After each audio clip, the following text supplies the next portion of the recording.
Hello YouTube, how's everyone doing? It's Professional here. So I apologize for a little bit of the delay in the next Ace Attorney part, but on this part, this is gonna be the final part of the entire, Apollo Justice trilogy. This is a playthrough that I've done for a very long time. It's like over 60 parts.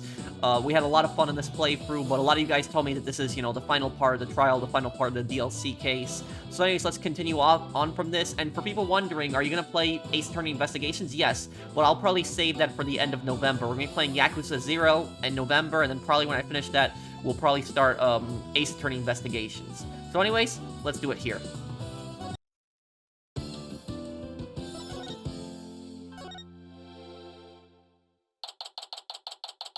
September 23. District Court, Defendant Lobby, number 3. Now we'll have to face Pierce on the stand. I'm not sure if I should be surprised or not. One thing's for sure, he won't be an easy adversary. Yeah, he's definitely gonna have some kind of plan. So, do you think Pierce did it? It's too early to say anything at this point. No, he definitely did it. But I do think he's still hiding something. Nick!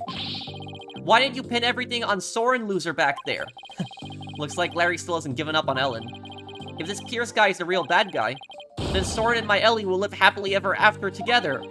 Larry, that's not the kind of thing a decent human being says. Shame on you, Larry. Oh, boo-hoo. You think I don't know? I know I have to give up on my Ellie. But Nick, promise you'll make her happy. She deserves a happily ever after. I'm sure Soren will make her happy once all of this is said and done. The trial is about to resume, Mr. Wright. Alright, you ready, Maya? Yep, let's go. I'll be rooting for you, Nick.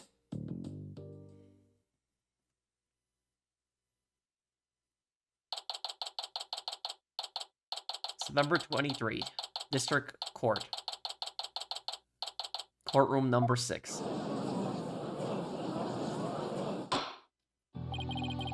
This court is now back in session. Witness, please take the stand. Oh, it's Pierce. He's very confident in himself. Please state your name and occupation. My name is Pierce Nickety. I'm the Sprocket family butler. You know what I'm really curious about? I'm really curious if Pierce is actually... We know that Pierce is the killer, but the question here now is Pierce actually evil, or is he more, like, misguided? That's the question about it. So that's what I'm generally curious about. Like, for example, Gairu in the 4th case. She wasn't evil, but she was just more misguided. Let's get straight to the point, Mr. Nickety. Someone tore out a page from Mr. Sprocket's notebook to manipulate his memories. And that person was you, wasn't it? That is correct. What about it? Well, that was easy. He actually admitted to it. So why did you do it? Why did you tamper with Mr. Sprocket's notebook? I know what he's gonna say. He's gonna say that he's gonna say that Soren wrote that he killed her and he took it out just so he would forget it. Killed Gloomsbury. So that's probably what, because remember the page said that I killed Gloomsbury and he tore the page out, so he's probably going to try to still pin this on Soren, and he's going to say that he tore out the page just so that Soren wouldn't get accused and would forget it. Please allow me to explain. It pains me to do this, but I will tell you the truth. It pains you. That is correct. For my testimony will go against Master Soren's wishes. Soren's wishes. What is he talking about? I'm really curious on this. Let's see what he's got up his sleeve. Witness testimony. Why I tore out the page. I rushed to the Vista deck, but the crime had already been committed. I saw Miss Ellen and Gloomsbury collapsed, and Master Soren writing in his notebook. Master Soren said to me, I'll take the blame for the murder, so please take care of Ellen. But I went against his order. I tore the page out of his notebook and hid the body. Well, he's already being admitted to being an accomplice to murder. Wait a second. What Mr. Sprocket was writing in his notebook at the time? Could it be? I struck and killed Dumas. Yep. It was meant to be a confession, an admission he'd killed Gloomsbury himself. But that doesn't look like his handwriting. He wrote that message to take the blame for Miss Wyatt? That is correct. Master Soren did hit Gloomsbury with the timekeeper to save Miss Ellen. Then Mr. Sprocket was the culprit after all? However, that blow did not kill Gloomsbury. That makes sense. Mr. Sprocket's injury wouldn't allow him to put much force into it. Enraged, Gloomsbury tried to attack Master Soren, who was already seriously wounded. But just in the nick of time, Miss Ellen hit Gloomsbury from behind. And finished him off, it would seem. Well, even if that is the case, that's self-defense at this point. So the one who inflicted the fatal blow is the defendant. Yes, that is correct. But Master Soren tried to take all of the blame onto himself. No way. This is pretty bad, Nick. No kidding. Pretty bad is an understatement. Well, Mr. Wright. It seems your decision to call for Mr. Nickety has backfired. For the true culprit behind this case remains the defendant, Ellen Wyatt. Well, it's self-defense at this point, then, even if that is true. Could this get any worse? Pierce was involved in the cover-up plot, and I bet he still has something to hide. Okay, let's break. I want to just get rid of that stupid, arrogant face that he has right now. I just want to, put him on the spot right now. I rushed to the Vista deck, but the crime had already been committed. Hold it! Wait a minute. I thought you went to the Vista deck with Mr. Sprocket. Actually, that is not true. What? What do you mean? I found this out afterwards, but Master Soren went to the Vista deck alone. He went out the escape hatch in the reception hall and went along the outside wall. What? You can't be serious. You mean Mr. Wright's adelepted guess was actually correct? What's with the adeleptated?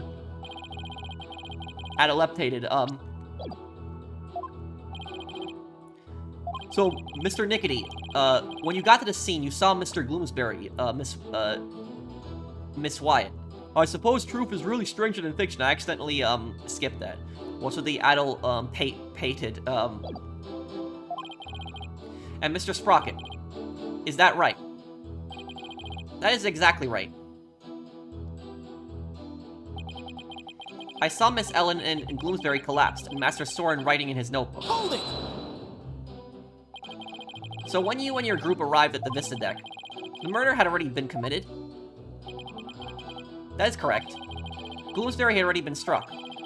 Miss Ellen had lost consciousness, probably from the shock of the incident. And how did Mr. Sprocket appear? He was bleeding from the stab wound he received from Gloomsbury. Barely conscious, he was writing something in his notebook. So the mysterious third person Ellen saw really was Soren then.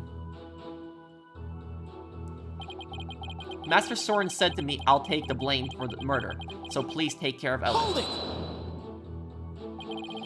So Mr. Sprocket wrote a note of confession in order to take the blame for Miss Wyatt? Yes. That notebook is the only form of memory Master Soren has. So you understand what his action meant, I trust. What did it mean, Nick? To Soren, everything in that notebook is true. So Soren tried to take the blame by altering his own memory to make himself think he did it? No. Master Soren truly loves Miss Ellen. It must have been a love that made him do that. But I went against his order. I tore the page out of his notebook and hid the body. Hold it! Mr. Nickety, could you please tell this court about that in more detail? That, you say?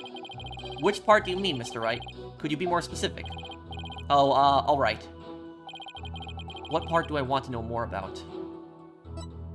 Tearing out the page. Why did you go against Mr. Sprocket's order and tear out the page?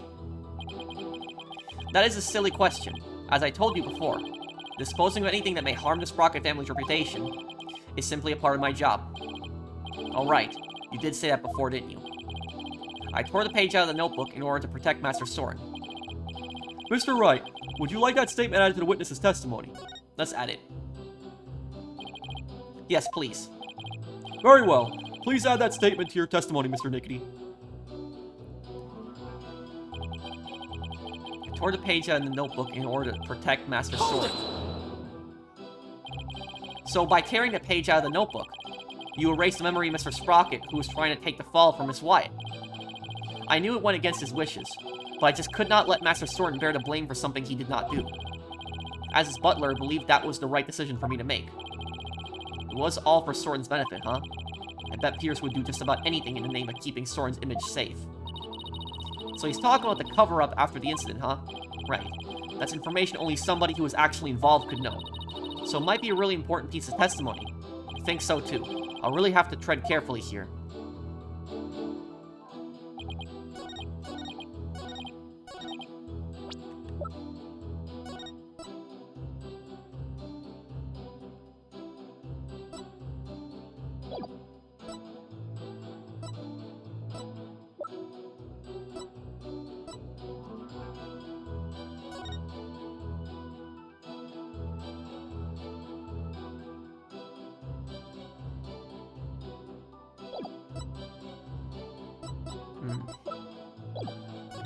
Let me get that other statement. Mr. Nickety, could you please tell this court about that in more detail? Yeah, skip this. We've already seen this before. Hiding the body. Let's see what he says. Please tell me more about the hiding of the body. Very well.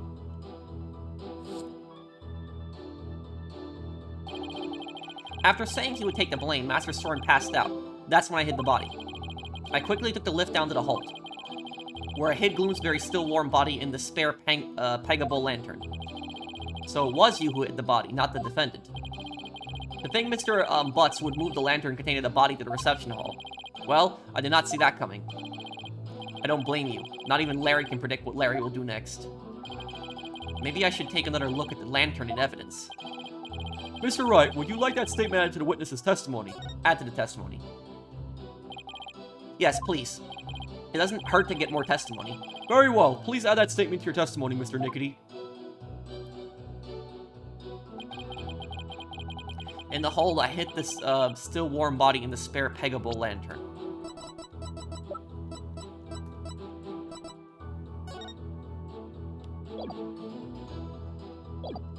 Hold it!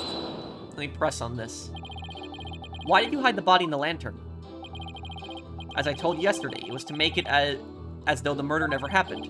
But thanks to Mr. Butts, things did not turn out as planned. So holding the second wedding reception wasn't Mr. Sprocket's idea. But yours, wasn't it? It was all for Master Soren's sake, and Sprocket Aviation. If I am accused of a crime for trying to cover up the incident, I shall accept it willingly.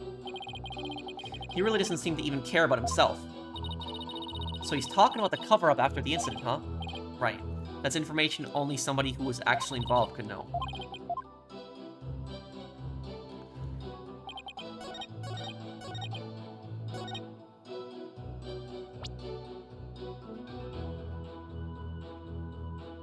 Wait a second. Wait.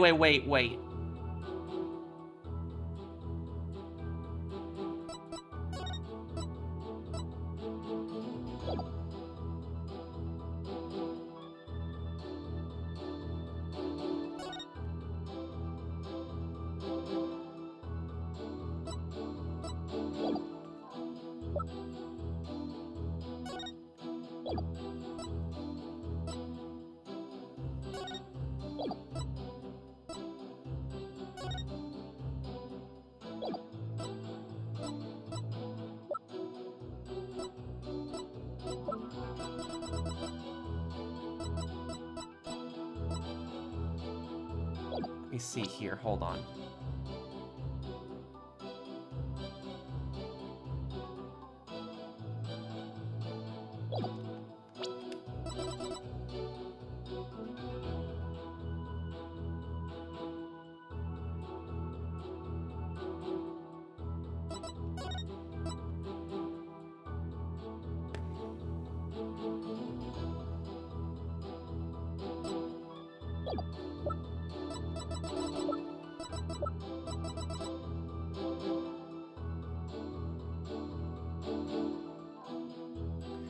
Somebody gripped it with a bloody hand. There's a blood stain on the inside wheel handle, as if somebody gripped it with a bloody hand. That means that he was still possibly alive when he was inside the lantern. Objection! Could it be? Is that what happened? If what I'm thinking is true, then maybe I can prove neither Ellen nor Soren did the deed. Mr. Nickety, you said the body was still warm when you hid it, correct? So then, what if Mr. Gloomsbury was still alive when you went to put his body inside the lantern. What? What? That's preposterous. Actually, this shows that the victim might have still been alive while inside the lantern. I'm afraid you'll have to point out which part you're talking about, Mr. Wright. The handle. The handle was swapped out. This part here shows that the victim might have still been alive inside the lantern. This. Somebody gripped this. Take that! As you can see, the back end of the lantern is a door. And there's blood here on the wheel handle. That bloodstain must have gotten there when the witness put the body inside the lantern. It in no way shows that the victim drew his last breath while he was within the lantern. I disagree, Mr. Edgeworth, for you see, in putting this lantern back together, the police inadvertently placed the inside handle on the outside and vice versa. In other words, the wheel handles got swapped. Oh my, so they got swapped. Yes, because the handle on the inside isn't painted, because it doesn't need to be painted, because nobody's gonna see it inside. Yes, they got swapped. What? But that's ridiculous. Not at all. If you compare the other male peggable lantern in the reception hall,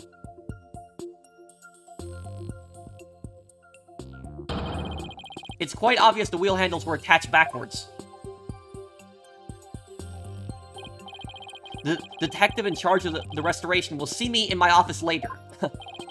Sorry, Emma, and good luck. In that case, what does the bloodstain on the wheel handle mean? It means he was trying to get out. The bloodstain didn't get there by chance. When the victim was put inside the lantern, he was only unconscious, not dead. When he regained consciousness, he probably tried to get out of the lantern. So he grasped the inner wheel handle, and that's when the blood got on it, yup. This proves that the victim was still alive when he was inside the lantern. At the time, I was completely convinced Gloomsbury was dead. Had I checked more carefully, he might have survived. Unfortunate to be sure, but not as significant enough to change his trial's outcome. Again, I disagree, Mr. Edgeworth. It actually has a very significant impact in this case.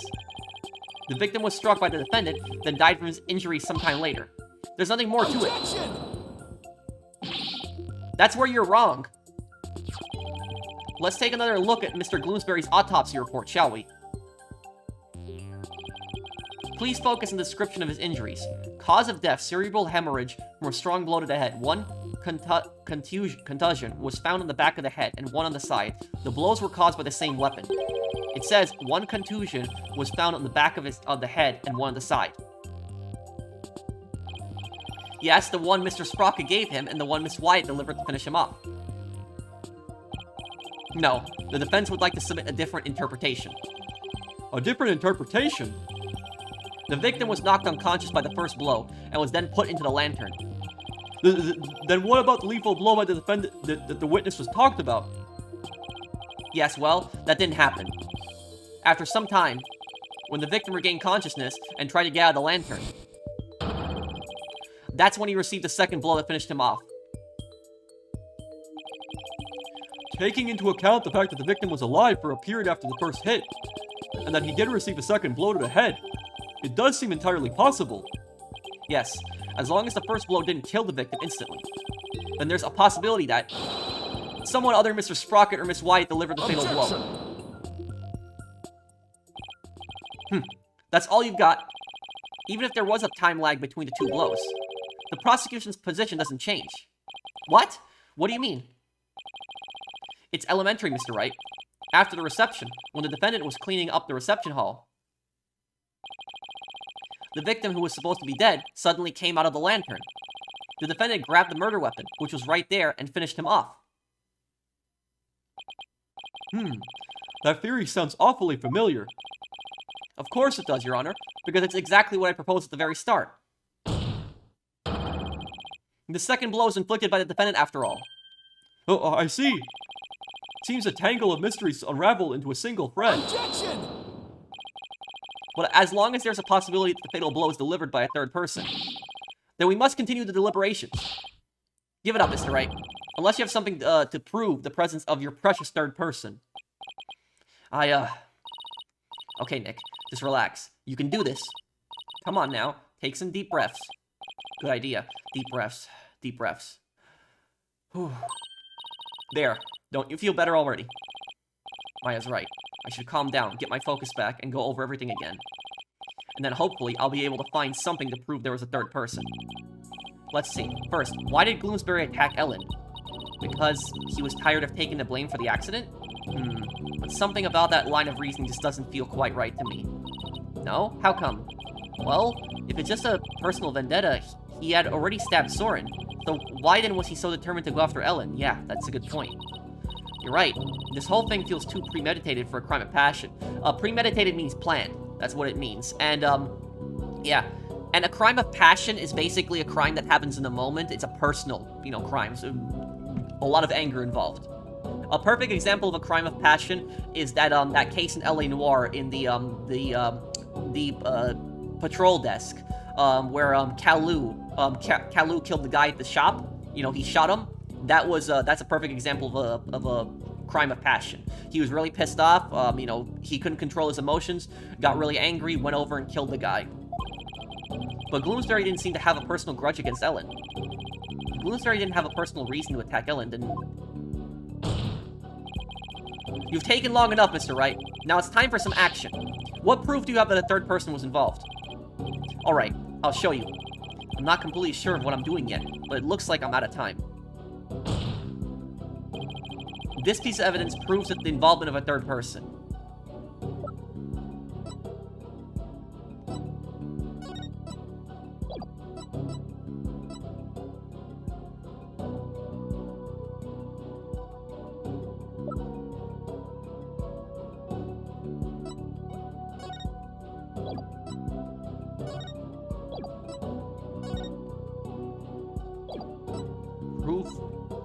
Proof that there was a third person.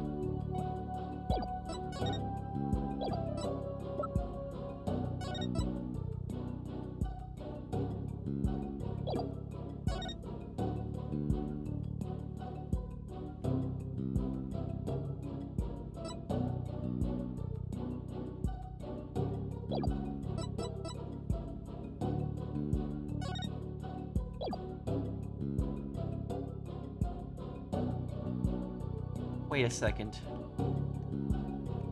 Isn't Gloomsbury left-handed? Wait.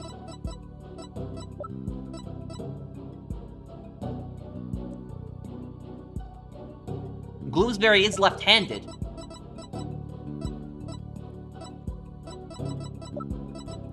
So who the hell wrote this note? Gloomsbury's note. A note found near the victim's body. The writing is smudged as though written by a right-handed person. Grab Ellen when convenient and send her off from the Vista deck. Take that! I get it now. Now I see why this note bothered me so much when I first saw it. Grab Ellen when convenient and send her off from the Vista deck. It looks like a note outlining the murder plot. That note was apparently written by the victim. But why would he feel the need to write instructions to himself like this? Your Honor, please take a look at this note. This is the victim's murder plan, right? It's definitely a murder plan, but what if Mr. Gloomsbury didn't write this note himself? What?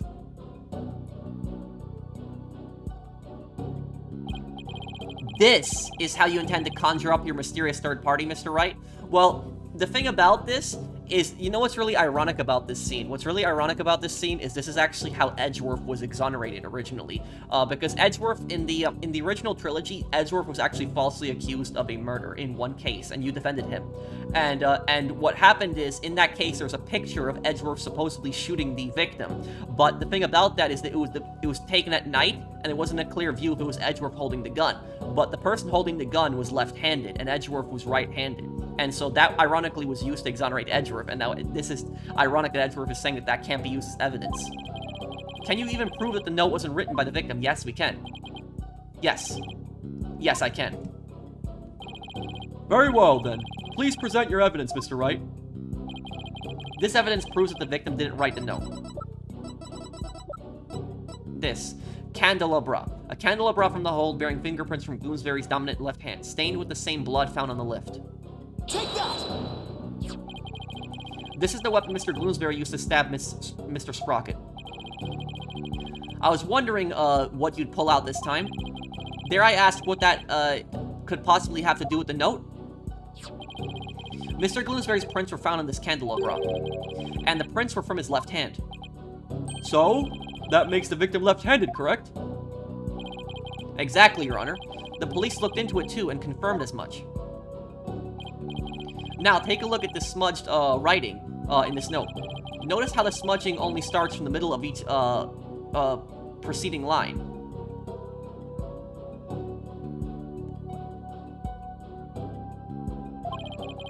Had this been written by a lefty, the writing would be smudged from the far left end. This means that whoever wrote this note was definitely right-handed. In other words, somebody other than the victim wrote this note. What? But if someone other than Mr. Gloomsbury wrote it, then what does this note mean? Mr. Gloomsbury followed this note to the letter when he attacked Miss Wyatt. So clearly, this note isn't a murder plan written by Mr. Gloomsbury, but rather orders. These are instructions to kill Miss Wyatt, issued by somebody else. Objection! If it wasn't the victim who wrote these so-called instructions, then who wrote it?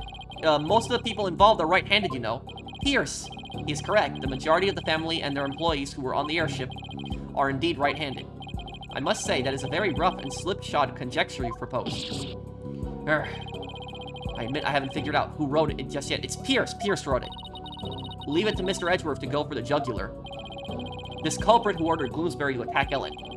What could their motive have been? Yeah, we haven't established a motive yet. It doesn't seem like very likely that Ellen did anything to incur anybody's wrath, right? What if the motive... I think I know what the motive is. What if the motive is that Pierce wanted Soren to feel the exact same way he did? Suffer the exact same way he did? Because remember, I suspect that Pierce... I think that Pierce, my theory is, I think that Pierce was Selena's fiance, because there was an unknown fiance who hasn't been named, and they were supposed to get married a year ago, but Soren was driving the car, and then Selena died in the car crash. I think that Pierce was that mystery fiance, and how I know this, if you look at Selena's desk, if you see near where she's writing, look at the papers, you'll see that pocket watch with that kind of like red, X there. So that right there, that red cross X thing, that is the same pocket watch that Pierce has. So what if he wanted, he blamed Soren for the car crash for her dying, and he wanted Soren to feel the exact same way he wanted. So he basically ordered Gloomsbury to kill Ellen. That's basically what he might have done, as like revenge, saying, I wasn't able to get married, and now you're not going to be able to get married. That might be the motive right there. But the question is, why did Gloomsbury go along with this? That's the big question. Why did he just follow these orders? That's the thing that I'm struggling a bit to find out. It has something to do with this car crash. It definitely has something to do with that. Because remember, Gloomsbury has been falsely taking the blame for years for that. It doesn't seem like very likely Ellen did anything to incur anybody's wrath, right? Right. Not too likely, anyway. In that case, it has to be about Soren. If somebody were to hold a grudge against Soren, what would it be about? That accident, I guess. I could understand if Gloomsbury felt resentful about having to take the blame. But the one who lost the most at that accident was Soren's sister. She lost her life after all. Soren suffered too, of course. He was crushed by losing somebody so precious to him. Somebody precious, huh? Soren's sister. Wait, there's one more person. There's someone else who must hold a grudge against Soren. Did you figure something out? Yeah, it's Pierce. I think so. I think that somebody else used Gloomsbury to try to get revenge against Soren. Did you say somebody tried to get revenge against Mr. Sprocket, Mr. Wright? The person who manipulated and used Mr. Gloomsbury was Soren's father, the family elder, Selena's fiance. The person who used Mr. Gloomsbury to try and get revenge on Mr. Sprocket, and then finished Mr. Gloomsbury off to silence him, was a man dear to Mr. Sprocket's older sister, Selena Sprocket's fiance. Not that I'm not positive, but it's certainly possible. This fiance could have made Gloomsbury attack Ellen to get his revenge on Soren. What? Her fiance? It's Pierce. Pierce is the fiance.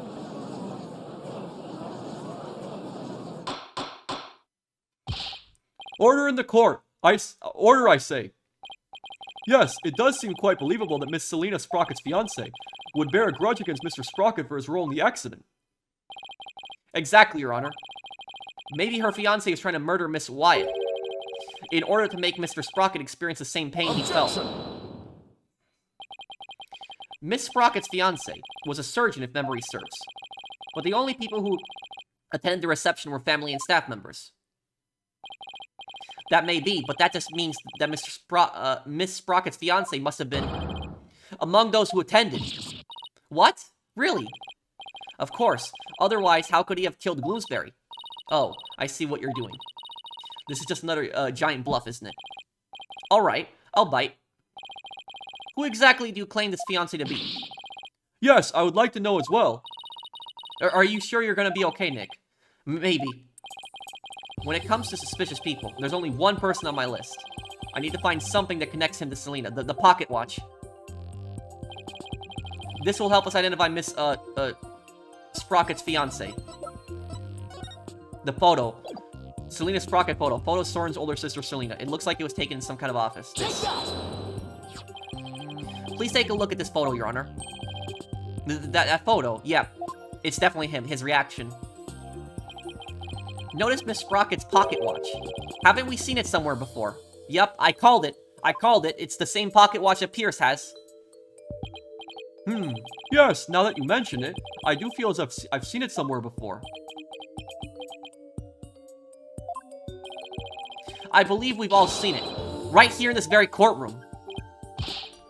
Impossible. That's right. The pocket watch in this photo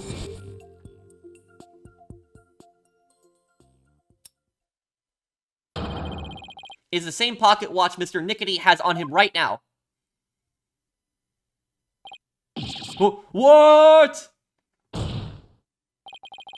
This is clear proof of a strong connection between Pierce Nickety and Selina Sprocket. No. Well, Mr. Nickety, is this true? He's not giving an answer. Mr. Nickety? You were once engaged to Selina Sprocket. That pocket watch, you keep it as a memento of her, don't you?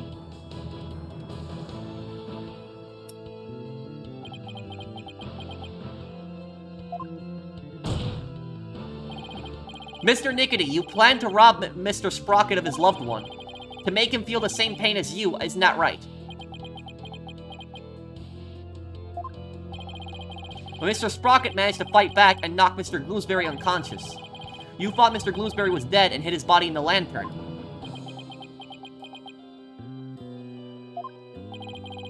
But then you noticed Mr. Gloomsbury regained consciousness. And so you finished him off to prevent your plan from being exposed. This is the defense's take on what really happened in this murder case. Mr. Wright, does this mean you wish to officially accuse the witness of the murder of Dumas Gloomsbury? Does the defense accuse Mr. Nickety of the murder? Accuse. The defense indicts Pierce Nickety on the charge of murdering Dumas Gloomsbury. Oh my!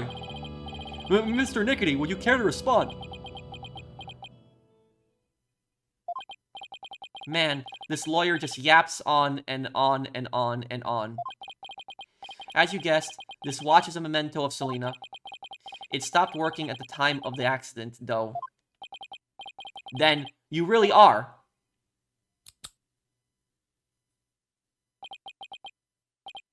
Yes, I was Selina's fiancé. And not just her fiancé, but the surgeon beside her deathbed. Mr. Nickety, why didn't you tell me any of this before? Shut it, you useless prosecutor. What? I thought you could be of use, but apparently this case was too much for you. Oh, Edgeworth has a short temper. He's not like that. What did you say? If your office hadn't stuck its nose all up in this, I could have swept it under the rug. Not only did you interfere with the case, but you even let me fall under suspicion. That's because you kept trying to cover things up on the sly. But covering things up wasn't your only involvement. The only person who had a motive to use the victim to try and kill Miss Wyatt was you.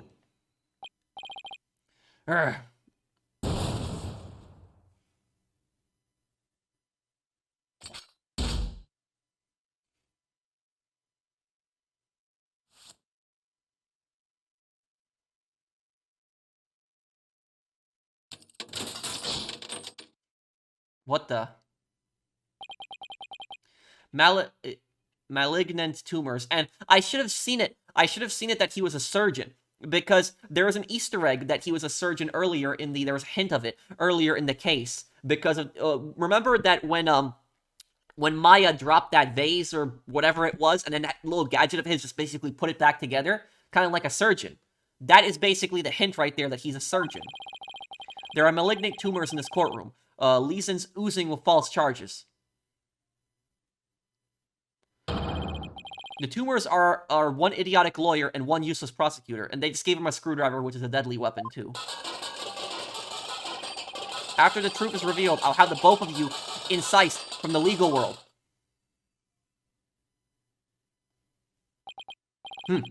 I'd like to see you try. With the power of the Sprocket family, it'd be its sins.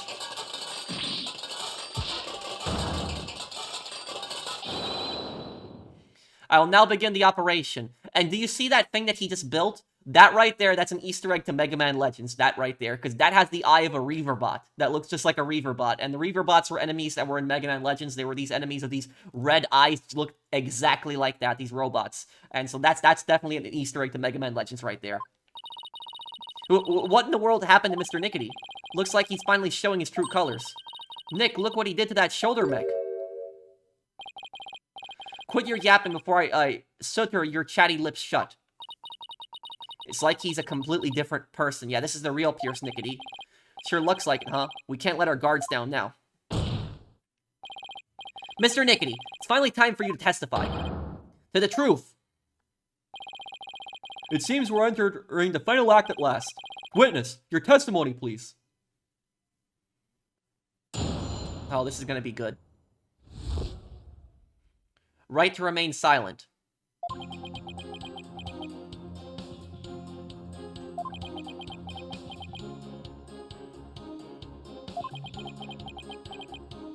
What kind of testimony is that? He's pleading the fifth right now. That's what he's doing. He's pleading the fifth. Right to remain silent. Mr. Nickety, why don't you say anything? What the? He just took a picture of me. Or something.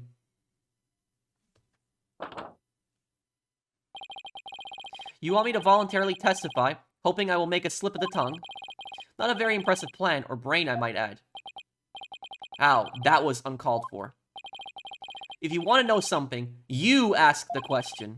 I will answer, but I have no intention of making any voluntary statements of my own. What's he trying to do, Nick?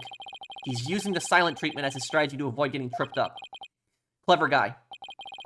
No more lies, Mr. Nickety. You will tell us nothing but the truth from now on. What the? What do you think you're doing?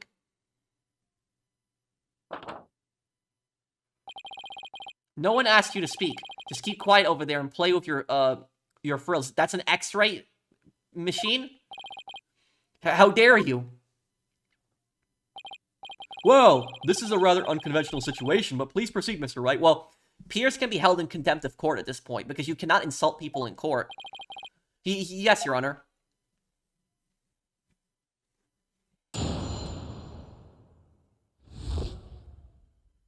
Right to remain silent.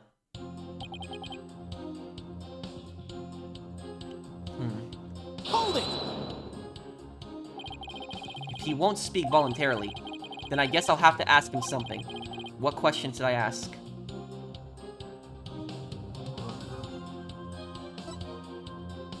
Grudge against Soren.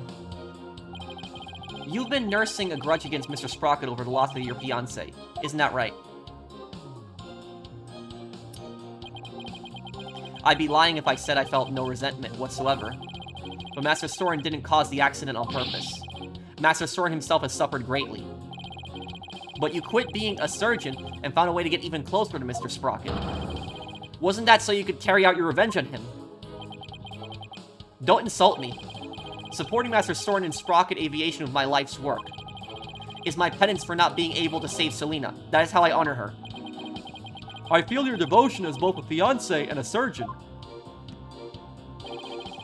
Your statement breaks my heart. I've never thought of exacting revenge on Master Soren. Never thought of it, huh? I guess I should probably take that with a pound of salt. Mr. Wright, would you like that statement added to the witness's testimony? Add to the testimony. Yes, please, Your Honor. I have to find an opening somehow. I've never thought of exacting revenge on Master Soren. Holding. So you have no thoughts of vengeance toward Mr. Sprocket whatsoever? Of course not.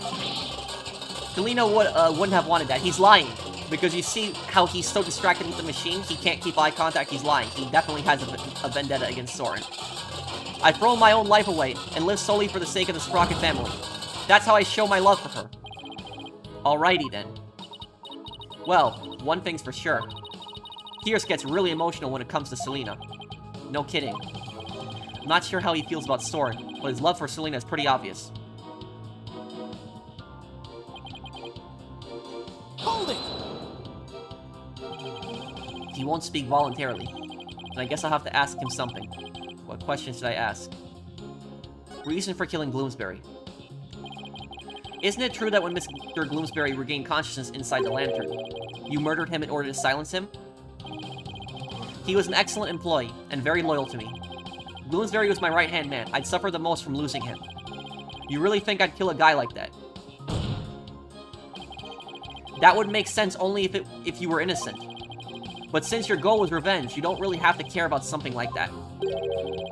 But I am innocent, I tell you. Don't try to force your conjectures onto me. Guess without decisive evidence, I can't pursue this line of questioning any further. Mr. Wright, would you like that statement added to the witness's testimony? Yes. Yes, please, Your Honor. Every little bit I can drag out of him helps, right? Gloomsbury was my right-hand man. I suffered the most from losing him. Holding. What did Mr. Gloomsbury think of Mr. Sprocket? After all, he was forced to take the blame for the accident. He must have been resentful. He got his position as the lead servant in exchange for taking the blame. It wasn't exactly a bad deal for him. But he must have felt some sort of indignation. Who knows? Now that he's dead, we'll never know for sure. It's pointless to talk about it any further. Alright, dead men tell no tales after all.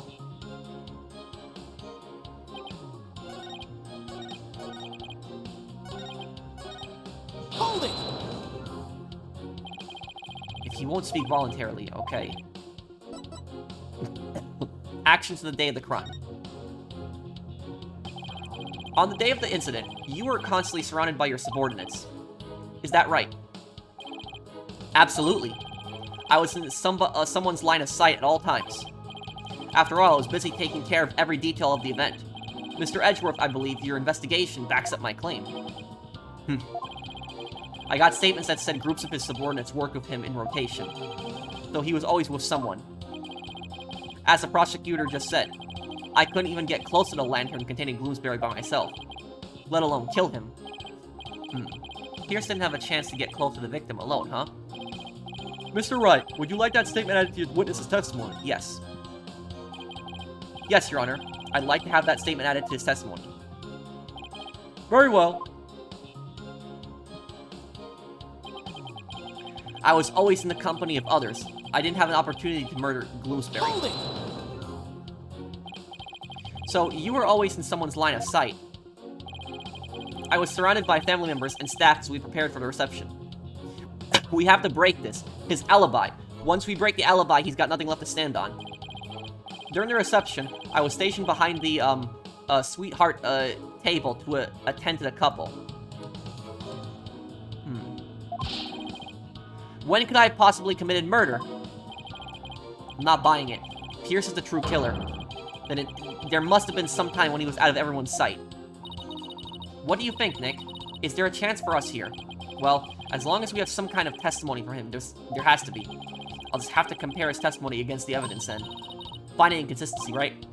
Exactly. This is it. I have to do this right. Gloomsbury is my right-hand man. I'd suffer a lot from losing him. I never thought of exacting revenge from Master Soren. I was always in the company of others. I didn't have an opportunity to murder Gloomsbury.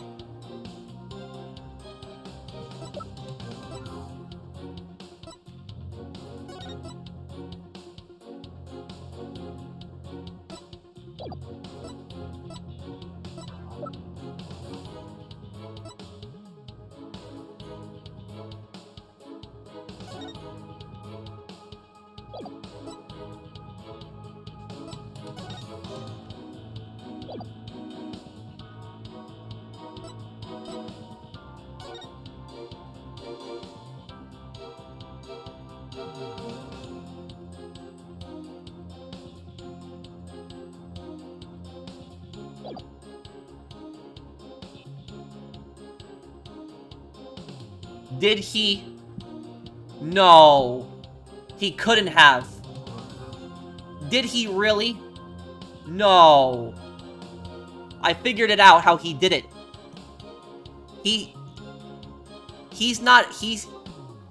When he says he was always in the company of others, he's telling the truth.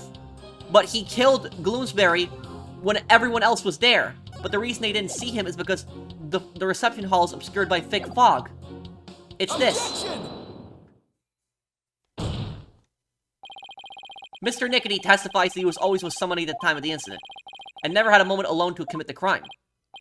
Yes, and the police investigation backs that statement up, doesn't it? But there was an opportunity, in fact. One and only one. A moment where Mr. Nickety could have killed Mr. Gloomsbury without anyone noticing. What? And the one thing that made that moment possible is shown here in this photograph. With all those people watching, I couldn't possibly have committed murder. Do not believe him, Your Honor. This lawyer is a malignant tumor. He wants to infect his judicial body with virulent... Mr. Nickety, I would ask that you keep quiet this time. We need to evaluate the defense's claim. And your yammering only serves to throw further suspicion your way. Mr. Wright, let's see this one thing you mentioned. But be warned. This had better not be one of your offhanded claims. Who do you think you're talking to, Mr. Edgeworth? Very well, Mr. Wright. Please point out for us the one thing that made the moment of the murder possible. That one moment when it was possible for Mr. Nickety to kill Mr. Gloomsbury.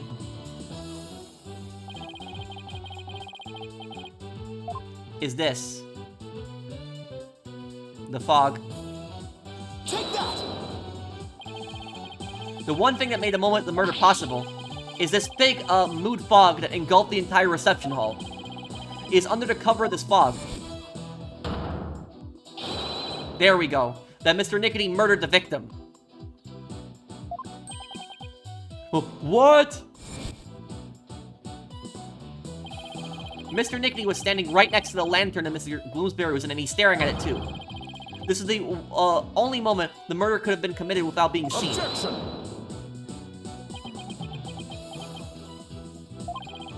I can accept that there was a moment when the witness was obscured from others by fog. But that doesn't prove Mr. Nickety killed the victim at that very moment. If you can't prove the crime was committed during the reception, the trial ends here. I was so caught up in finding a foothold that I forgot to think that far ahead. Well done, Mr. Edgeworth. It's time to call this trial's time of death. Well, Mr. Wright, can you prove the murder happened during the reception? Don't even bother. His claim is dead on arrival. Victory is within your grasp, prosecutor. Quiet, witness. I have no interest in victory. All I care about is the truth. One that we can only arrive at through further deliberation.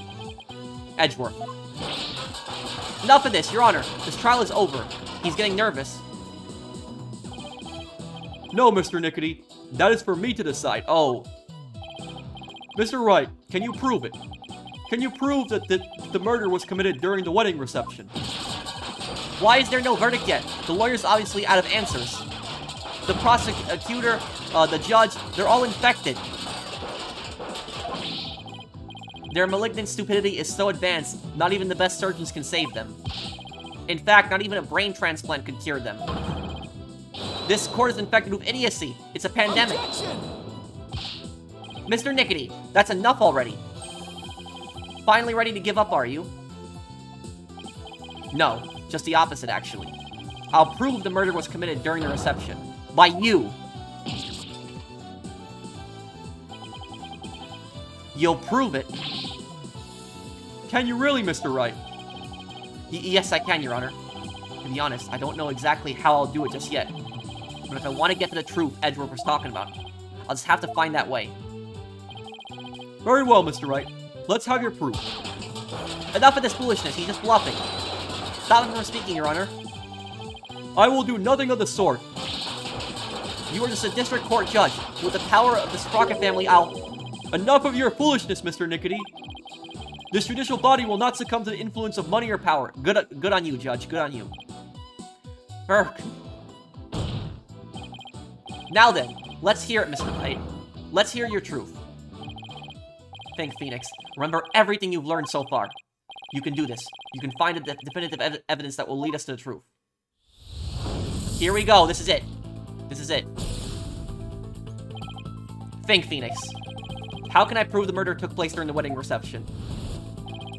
If Pierce committed the murder during the reception, then he had to have...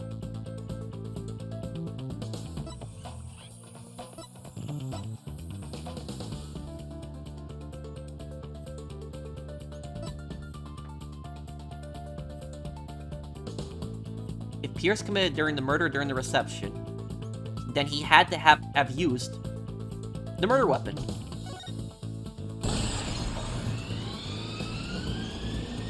He used the murder weapon. Yes, the weapon that was used to strike the victim twice. According to the autopsy report, the victim was hit by the same object both times. So without a doubt, Pierce used it to commit the murder. The weapon used to kill Gloomsbury was... It was the timekeeper, The timekeeper. The timekeeper was the murder weapon. If Pierce struck the victim during that one single moment, then he must have used the timekeeper. Come to think of it, wasn't it also used for something else during the reception? During the reception, the timekeeper was also used for...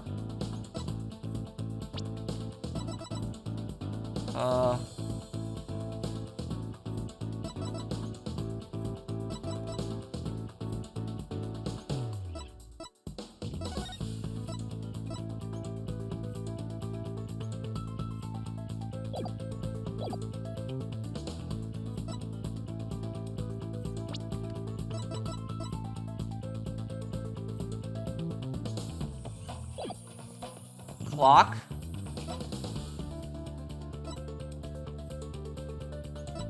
The first startup of love.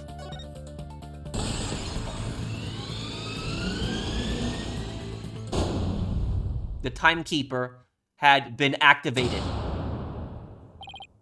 That's right, the timekeeper was activated during the reception. If we activate the timekeeper again now and find any trace evidence of the murder, that would be conclusive proof that Gloomsbury was killed during the reception.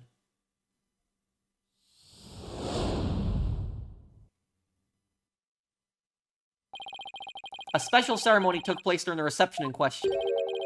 What kind of a special ceremony? It was called the first startup of love. Apparently, the couple activated the timekeeper for the first time during it. Does that mean the timekeeper here in evidence isn't activated at the moment? And what would happen if we were to activate it? Why don't we see for ourselves? It would give us a chance to examine it. And while we're at it, we just might find some conclusive evidence. Well, what? No, you can't activate it.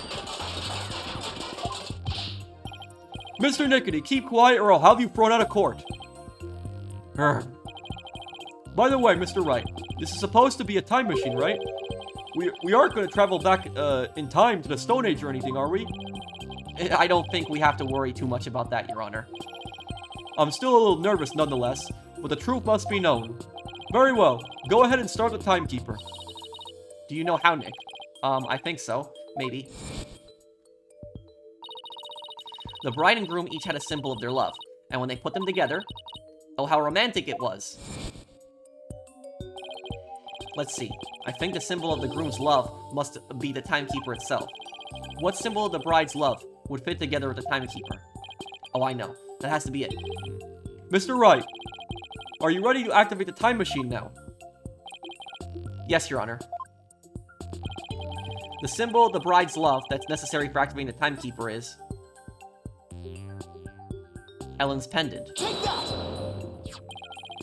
Miss Wyatt's pendant is a symbol of the bride's love that's necessary for activating the timekeeper. What? Then does that mean you can start it up with Miss Wyatt's pendant? I believe so, Your Honor.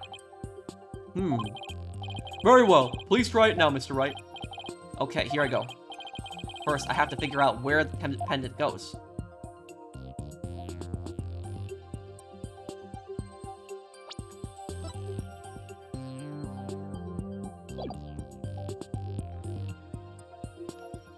Right here. This hole looks like a good spot. I'll try setting the pendant in here.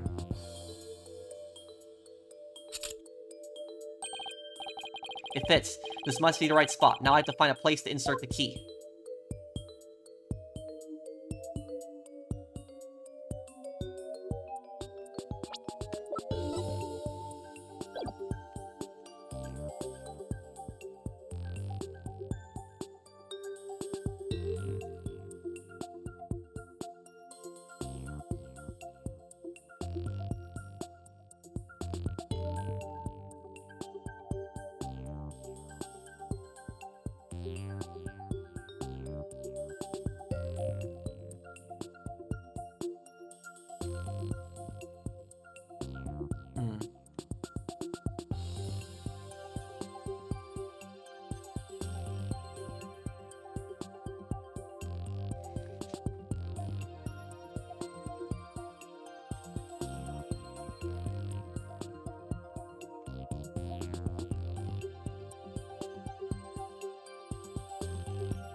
The outer casing is made of metal.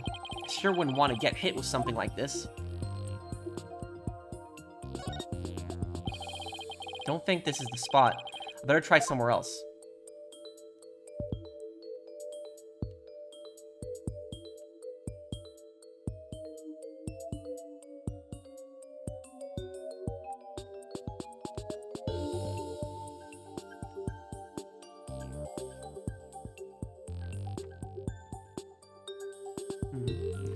It's probably right in front of my face and I'm not seeing it.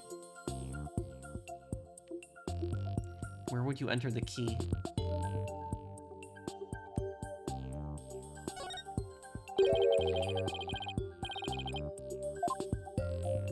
Yeah, right here. I think the hole. Yep.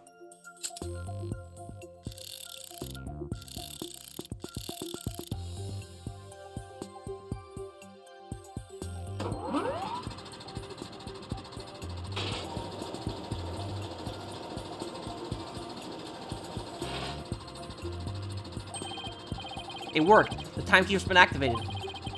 Now all I have to do is find proof that the crime was committed during the reception.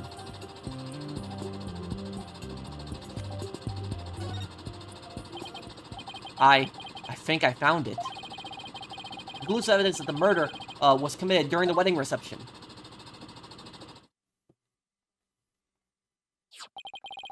Just as I suspected, there's evidence of the murder inside the timekeeper, Mr. Nickety. The timekeeper was only activated and open during the wedding reception, right? No! Stop! So that means this is conclusive proof that the crime was committed during the reception. After you killed the victim under the cover of fog, you closed the timekeeper to hide the bloodstain, didn't you? The activated timekeeper, it's obvious that it was in this state when it was used on the victim. No, you're wrong. Ellen killed Gloomsbury. It wasn't me, I tell you. Objection. Give it up, Mr. Nickety. How could the defendant, who was in the middle of pledging her love, have possibly committed the murder with everyone watching her? It was the family, yes. All the family members conspired together to kill him. Objection. There's no way you can talk your way out of this, Mr. Nickety. During the reception, during that one dreamlike moment, only one person could have used the timekeeper to beat the victim to death.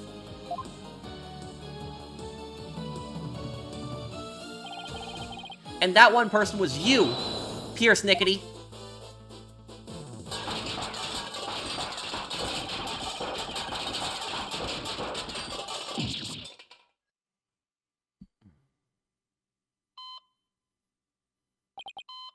No, this isn't over yet. I won't give up. Oh no, I cut the artery. This stupid thing. We must stop the bleeding now. Give me forceps, I said. Hey, where's everyone? Fine, I'll manage this alone. I'll do it all by myself. I can fix anything, repair anything. So you have to get better, you have to live, you must. I would have been able to save her. If only I had listened to her. If only I had treated her first. If only that Soren hadn't been there. To Selena. No.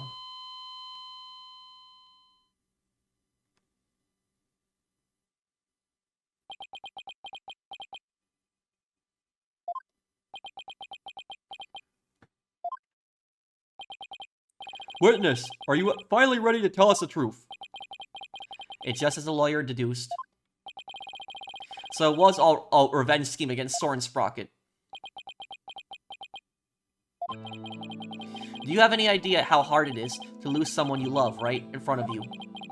Selena's condition was clearly more critical than Soren's, but in spite of that, she said, "Please help Soren."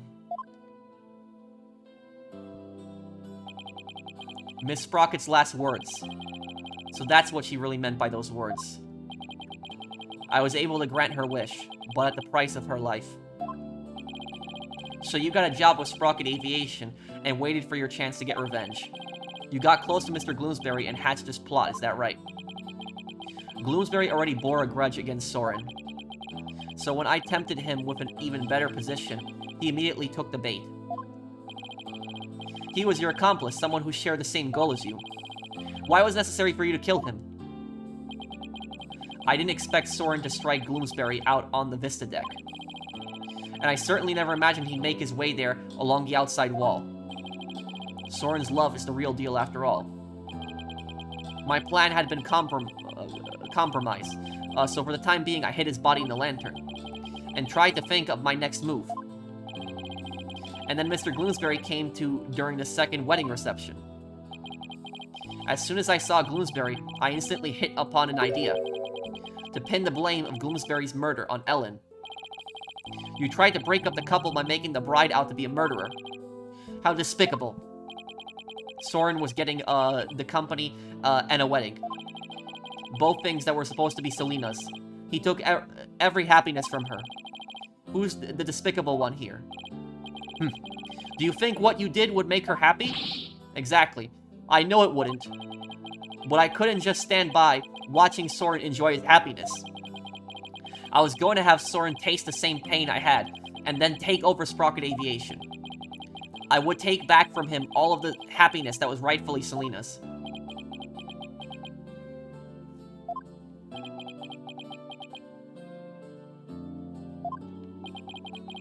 Time stopped for me the day I lost her.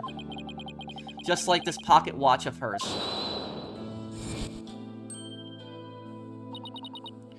Pierce. Miss Wyatt. I believe Selena would have said, "Leave this ill will behind, your time is yours to live."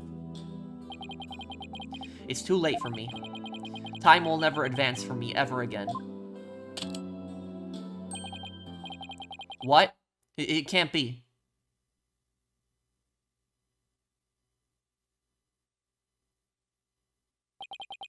I see now, Selena. What I did was wrong.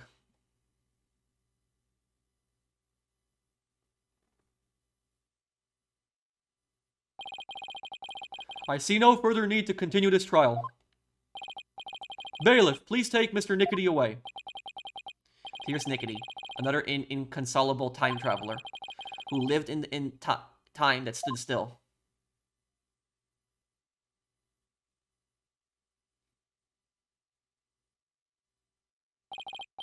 Now then, I must render my verdict regarding the defendant. Your Honor, before you give your ruling, would you please allow me for a moment? Very well. Ellen, there's something I need to say to you. Yes, Soren? I've put you through something truly horrible. This whole thing happened all because of me. I would understand if you wanted to call off our marriage. What?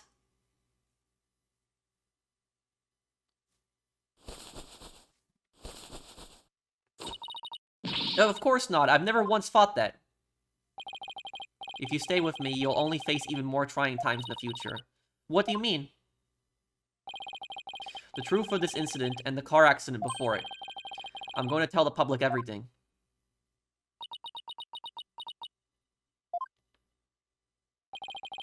I expect the company's reputation will suffer, and I'll take a lot of criticism. But I feel I can only really start over once I get everything out in the open. Soren.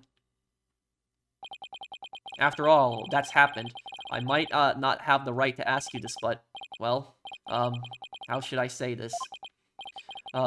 Maybe I'll just...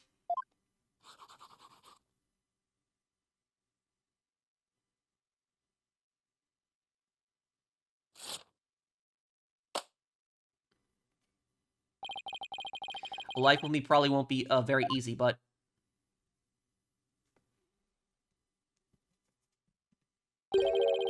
Will you marry me? Yes, of course.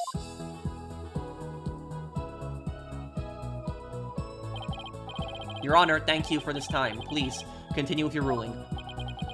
Very well, but first I have one question. Do the two of you pledge your eternal love for each other to the goddess of justice, Themis? So they're literally gonna have a marriage in the wedding ceremony in court. I do, Your Honor. I do. Does the prosecution or defense have any objections? Well done, Your Honor. No, no objections here. The defense has no objections either, Your Honor. This court finds the defendant Ellen Wyatt... that's not right. This court finds the defendant Ellen Sprocket not guilty. And that's it. That's the final case in the Ace Attorney trilogy. We've completed the game. It's been a very long playthrough, but that was it. This is the longest playthrough I've ever done on the channel. Longest, over 60 parts. This court is adjourned. One of the best games I ever played. Definitely. 100%. September 23, 11:36 a.m. District Court. Defendant. Lobby number 3. Ellen, Soren, congratulations. Mr. Wright, I can't thank you enough. If you hadn't exposed the truth, Soren and I wouldn't... But now you can finally start your new life together, right? Oh, thank you! Mr. Wright, we'll be holding our real wedding ceremony in the near future. Would you do us the honor of coming to it? I want you to witness our fresh start. Of course! I wouldn't miss it for the world. And Ellen, this time, it'll finally be happily ever after, right? Oh yes.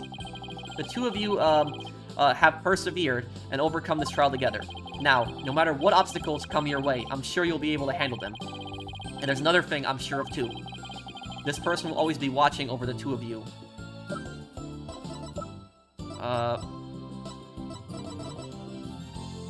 Selena.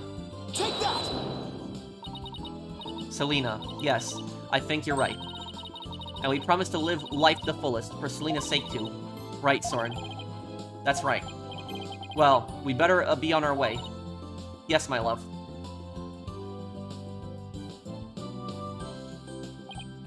Wow, the old threshold carry, huh? Way to show off. We'll be seeing you. Goodbye for now. I'll be looking forward to that wedding. Hold on tight, Ellen. You better believe I will. I'm never letting you go.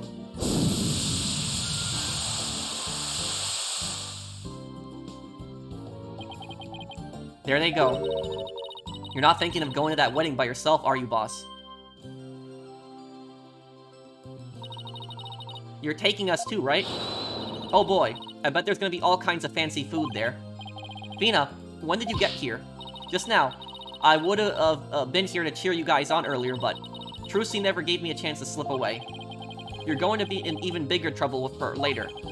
Speaking of the wedding, maybe I should ask them to invite Edgeworth. Mr. Edgeworth, really? But he thought Ellen was guilty all the way to the end. That may be true, but... Don't even bother. His claim is dead on arrival. Victory is within your grasp, prosecutor. Quiet, witness. I have no interest in victory. All I care about is the truth. One that we can only arrive at through further deliberation. If he hadn't stood up for us when he did, the trial probably would have ended there. You mean Mr. Edgeworth gave us that chance? Maybe. Though knowing him, I doubt he'd ever tell, even if I asked. Well, if that's how you feel about it, Nick, then why not try to get him invited? Hey, Maya. Have you ever tried to catch the bouquet? What? No. I never have either. Fighting over a bouquet that's been, tossed by the bride. Talk about a fierce competition. I'm totally stoked. I'm not sure it's really supposed to be all that competitive. I'm a pretty good jumper, so I think I've got a chance. She's definitely missing the point of the whole thing. And Larry, how did you manage to stay so quiet for so long? Shut up! Wishing the lady you fell in love with, every happiness is what a real man does. I'm pretty sure that relationship was over before it even began, Larry. Darn it, if only I was 10 years younger, things would have gone differently. Hands off time. Why, won't you turn back, for me?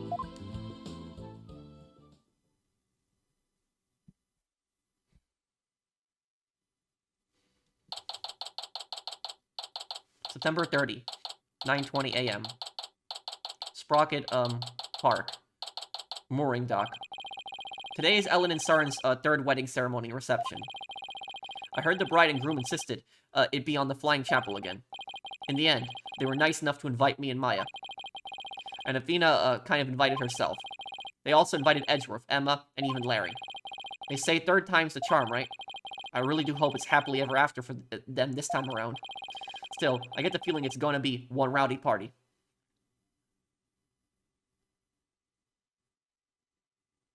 Ready when you are. Okay, here we go! Huh? Oh, hey! Look who's next! Huh?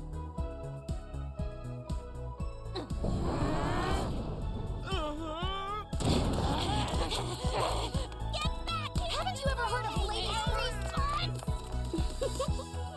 I'm truly blessed to have you.